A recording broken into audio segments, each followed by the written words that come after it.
want to talk about is GroupMe. So GroupMe I used so much in college.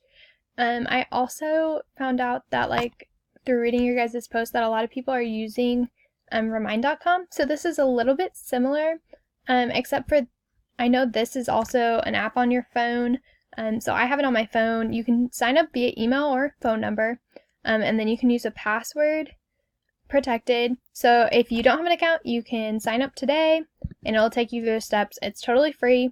I don't even think there's a premiere version of it. I think it's all free. So once you sign up, you'll get something like this. So this is my account. As you can see, I have used this a lot for a lot of various groups for my work. From the group that I TA'd with, you can send both group messages and direct messages. So if I want to start a direct message, I can send one to a friend. If I want to start a group message, I can also do that. So for instance, for my web page design class, I could start a group message, and I can make it closed, so I'm the only one who can add people to it. And then I can go through and enter in all numbers, all emails, which I know everybody has a phone these days in high school almost, so I think this is a really good way to connect with also your players. So I have one for my volleyball girls as well. So you can add members. You can actually share a group, so you can get a link to share it.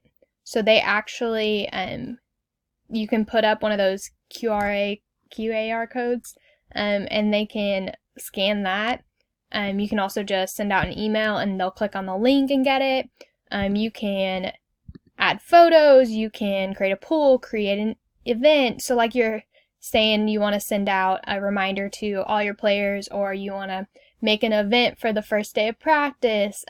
So you can do that all here. You can create a poll and find out what day works for everybody for a meeting or a team dinner. So there's a lot of different ways you can use it. You can have the poll end at a certain time. So that's kind of one of the things I use the most in college, every group project. I think email is really hard for students. One, they don't really check their email, and a lot of them don't get it on their phone, so it's something really nice to have because most of them will always have their phone with them.